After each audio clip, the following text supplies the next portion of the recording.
This is day 2 of the New to Medicare Bootcamp. In total, there are 5 straight days of topics, and everything is in the right order for someone new to researching about Medicare, saving you tons of time and overwhelm. I always talk about how being new to Medicare, you get so inundated. It's like a feeding frenzy because everyone wants your business. You have this fire hose of information coming at you in a completely different language, and you're left wondering how to process everything and not knowing where to start. I'm Pam Turner, the creator and facilitator of the Medicare Facebook group known as Navigating Medicare the Easy Way.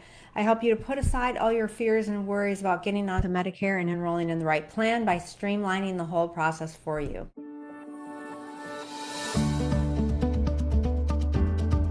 The way I break things down for you each day in this boot camp gives you the right context for the next topics coming, so it's easier to digest and you're not all over the place. There's even a little overlap of a couple topics, and we all know that we learn by repetition, so that's a good thing. Today we're talking about how much will Medicare cost and how to sign up and avoid penalties. One of the biggest concerns people have getting onto Medicare for the first time is how much is all this going to cost me? Maybe you have a zero-cost marketplace plan and dread having to pay for Medicare Part B, or maybe you're paying over $1,000 a month for you and your spouse for health insurance and you can't wait to see some savings. I see both ends of the spectrum and everything in between. I want to give you enough information about what Medicare will cost you so you'll at least have an idea of what to expect. Most of you by now realize that Medicare through the government has a monthly cost, even though you've been paying Medicare taxes all these years. I do occasionally run into people that expected it to be free, and they were really disappointed when they found out they have to pay for Medicare. Most people do get Part A of Medicare for free, and Part B of Medicare, which covers doctor services, has a base fee of $185 per month this year unless you're considered high income. If you've gotten my workbook, there's a chart in there for 2025 that shows how Medicare decides what you'll pay if you fall within the high income brackets on the chart. Those numbers do change every year, and I'm going to be updating you all year after year as these things change over time. I'm going to run through these numbers for you right now so you have an idea of what the income brackets are. And this is on my website, decodingmedicare.com. You'll see where you can request the workbook under the free resources tab along the top. Social Security handles your Medicare enrollment and has access to your income through your tax returns. Your income in 2023 determines the cost of your Medicare in 2025. Your modified adjusted gross income is what matters. You can search this term on Google to get a more detailed information about what this is exactly, and it's your adjusted gross income plus a few possible additions like exempt income or certain deductions. So remember, Medicare looks at modified adjusted gross income. That's the term that you can look up. This is something I can't offer any advice on because I'm not an accountant, but with a little research or talking with your financial advisor or accountant, you'll definitely be able to get the right answers. Here's the income brackets that you need to be aware of to know whether or not you'll have to pay more for Medicare Part B. If you made less than $212,000 married filing joint, you'll only pay the base rate of $185 a month for Medicare Part B this year. As an individual, you need to make $106,000 or less to stay at the base Medicare premium of $185. Now, I'm going to continue to run through just the joint income brackets from here on out. So as they go higher for a couple, if you make more than $212,000, your Part B premium bumps up to $259 a month. If you make over $266,000, it bumps up to $370 per month. Over $334,000, it increases the Part B cost to $480.90 a month. If you make over $400,000, it bumps it up to $591.90 a month.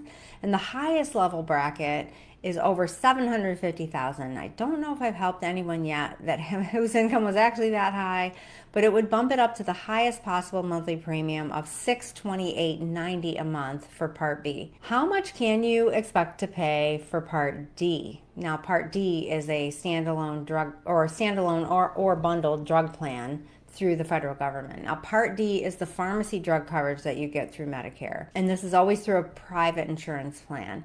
The way you get Part D depends on whether you decide to buy a Medigap plan or an Advantage plan, and if you're not sure what these are yet, I'll be going over these plan types in tomorrow's bootcamp video, day 3, and I'll touch on them just a little bit here today. If you end up choosing a Medigap plan, you must buy a separate standalone drug plan.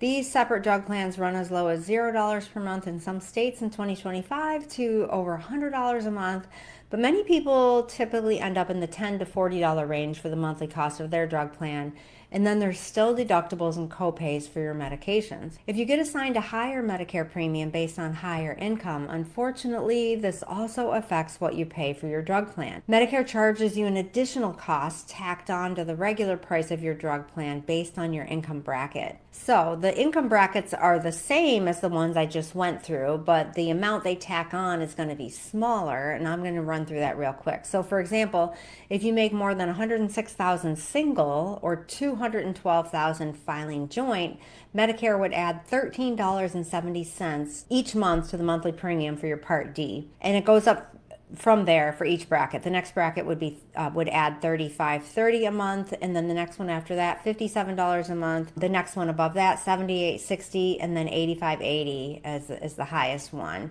that could be added to your monthly drug plan premium for high income. The biggest surprise people get when it comes to the drug costs on Medicare is how much more expensive drugs can be through a Medicare plan versus a group plan or a retiree plan. This is why we've heard so much in the news about Congress working on ways to lower drug costs on Medicare by negotiating with drug manufacturers. And this was passed through the Inflation Reduction Act, but impacts from the negotiations won't even be seen until the year 2026. However, there have been a couple other laws that have come out of that. One caps your total spending for 2025 at $2,000 on any given drug plan.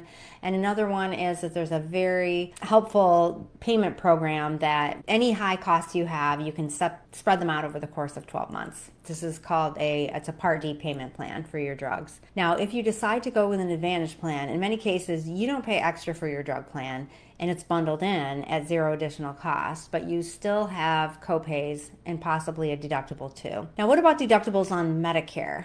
And again, I'm throwing around a lot of lingo. We hear premiums, deductibles, out-of-pocket max, and so on. Deductible is that word that refers to a preset dollar amount that you have to meet by paying the full price of your expenses for your medical care or whatever it happens to be for that given plan or your drugs, but for whatever you pay the out-of-pocket amount for that deductible, once you hit that number, the insurance starts paying. So that's what a deductible is. Now, there's usually a really big negative connotation attached to the word deductible because many of you have probably heard of or been on plans like a group plan or a marketplace plan that had thousands of dollars for the deductible, maybe even $5,000 or higher. Imagine not even getting coverage until you pay that much out of pocket. It can feel like not even having insurance. The good news is the deductible on Medicare is quite low. This year it's $257. That's it in a calendar year, just $257. A few years ago, the Medicare deductible and premium both went down to offset how high it went up the prior year. This year, the Medicare premium bumped up $10.30 to $185 a month from the $174.70 that it was last year. So that gives you a little bit of an idea of how much it might go up year to year. The deductible, now $257, was $240 last year. This $257 is a calendar year deductible that you meet one time per year. So for example, if you have a Medigap plan, along with your Medicare, such as a Plan G or a Plan N, you have very little, or on a Plan G, for example, no additional cost out of pocket after reaching that deductible. Plan N does have some additional copays. If you join an Advantage plan, which is a completely different way to get your Medicare, you typically won't have to pay that Part B deductible before the plan starts paying. And yes, Part D plans for your drugs can also have a deductible, which is completely separate. So this is especially when you get the standalone drug plan. Standalone just means it's not bundled with an Advantage plan. Most standalone drug plans have a calendar year deductible of $590, but it's very common for them to exempt the lower, cheaper tiers. So a lot of people don't even feel like they have that deductible on the drug plan, which is nice.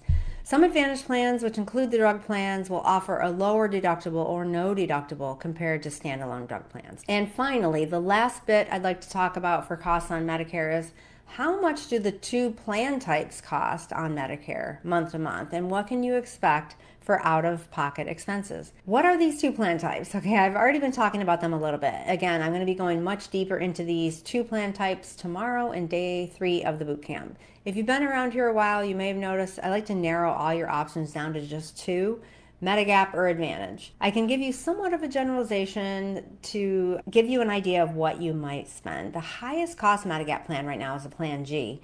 Your only out-of-pocket on a Plan G, aside from the monthly cost of the plan, is the $257 Medicare deductible. Of course, you're also paying your monthly cost for Medicare as well, which we went over earlier. That's that $185. Plan G nationwide ranges from approximately in the mid $90 range per month on the low end to as high as $200 a month on the high end for someone turning 65, and maybe as high as $300 a month for some people in the state of New York. New York is an expensive state. I know that's a very, very wide range, but you're definitely looking at probably a couple $100 a month. These rates also go up over time. The next level down in coverage for Medigap is a Plan N, and this could be as low as approximately $75 up to maybe as high as $150 in the high end for somebody turning 65, maybe as high as $250 a month in the state of New York.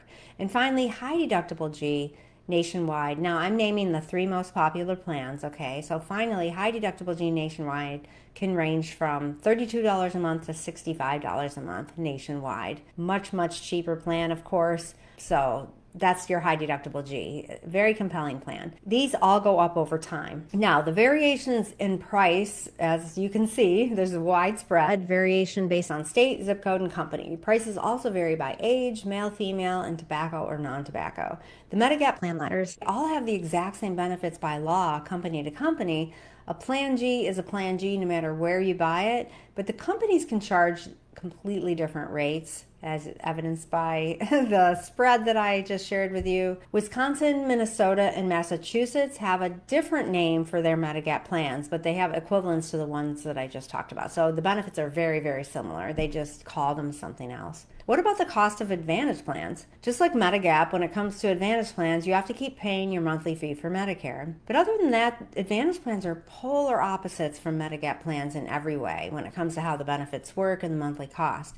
I'd say at least half the Advantage plans in every zip code are zero premium, but then you have co-pays for most everything except for preventive care and primary care visits. The benefits of Advantage plans can vary quite a bit based on zip code and company. For example, rural areas tend to have lesser benefits, and the higher population metropolitan areas will have the richest benefits. Some Advantage plans do cost a monthly premium. They're usually still lower than Medigap plans though, and it's less likely for Advantage plans to increase prices every year compared to Medigap plans. Now, we're in day 2 of the boot camp right now, and this is a double topic, so I'm going to talk a little bit more about how to sign up and avoid penalties. And I'm going to touch on some things I didn't mention on day 1. On day 1, we talked about how important it is to figure out your own personal timeline of when to sign up because it's different for everyone. So if you missed that, go back and catch that. This is crucial because it's the signing up late that affects whether or not you get a penalty. You need to know, are you going to sign up based around your 65th birthday month, or are you going to sign up later when you retire? Maybe you're planning to work a while longer and you're thinking you don't know if you even need Medicare right now. So first I'm going to talk about how you sign up. It's actually really straightforward when you do it based around your 65th birthday. I highly recommend you sign up 3 months prior to your 65th birthday month, unless there's an exception to this, which I'll cover next. So Medicare allows a 7-month window to sign up. It's the 3 months before your 65th birthday month, the month of, and 3 months after. There used to be way worse delays when you signed up past your birthday month, but however, that penalty was removed, thankfully, in 2023. Because of this, you do now have more flexibility, but unless you have a specific reason to delay, it's always best to just have your Medicare coverage start in your birthday month, unless you plan to keep working and you have insurance at work and you're holding off on Medicare. Now, here's how to sign up. You'll either be signed up automatically if you're already collecting Social Security benefits. Congratulations to you if that's you, because that's amazing. It's the easiest.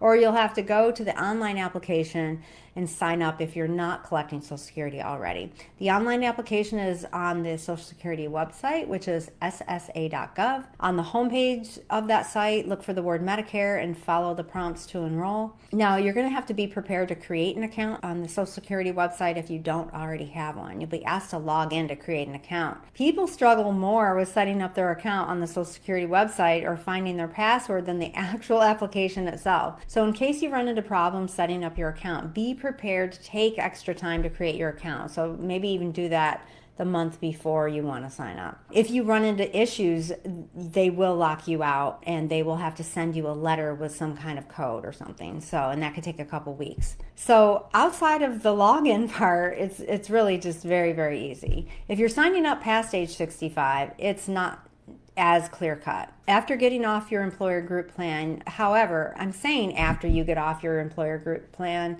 that's when you want your Part B to start, right? But you don't wait until you get off the employer plan to actually sign up. You want to plan all this in advance, several months. You're going to need to submit proof you were covered the whole time past age 65.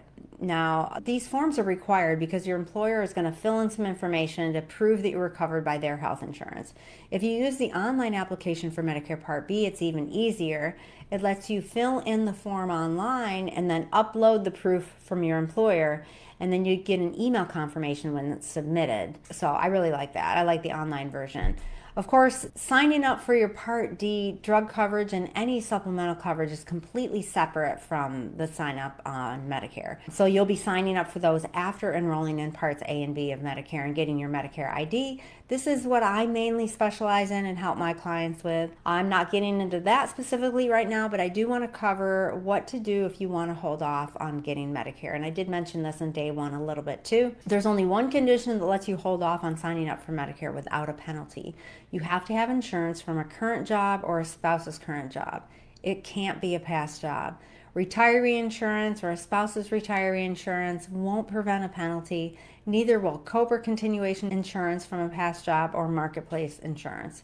None of these will prevent a penalty if you forget to enroll in Medicare. If you have insurance from a past job and don't want to get Medicare, you'll never get the penalty if you never do sign up on Medicare. The problem is, if you decide you want Medicare at a later date, say for instance your retiree benefits that you've loved so much and you held off on Medicare because you have these benefits, what if they get canceled someday because the company ran out of money or something else completely unexpected?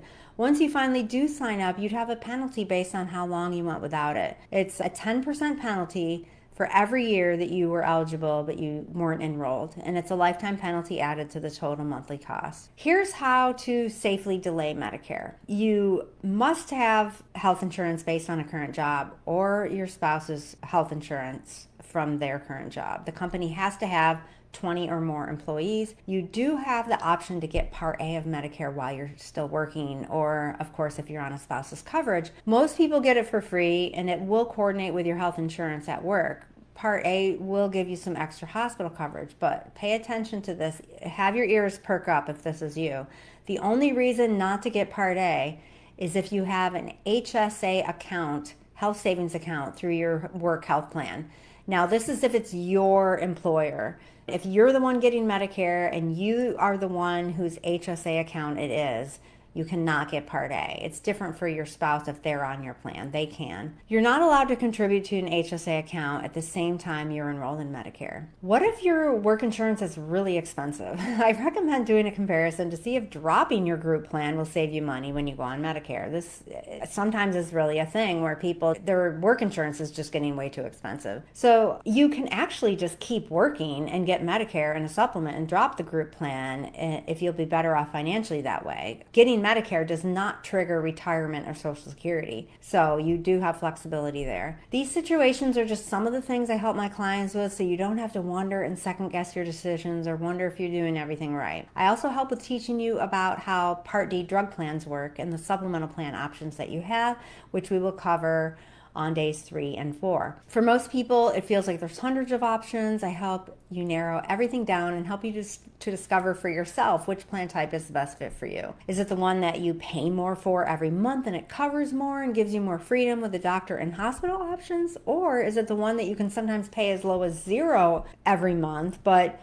you pay as you go for your health care in order to save on your monthly budget? Find out more about the 2 plan types and how to choose in tomorrow's Day 3 New to Medicare Bootcamp. You can learn all about this and do all the research and enrolling yourself, but it's so much easier and faster to get one-on-one help with me. My help is always 100% free. You can book a no-obligation call with me to go over your situation no matter where you are in the process. You can check my availability on my website, decodingmedicare.com, by visiting the contact page. I will see you for Day 3 of the boot camp. Enjoy the rest of your day, and I will see you in the next video.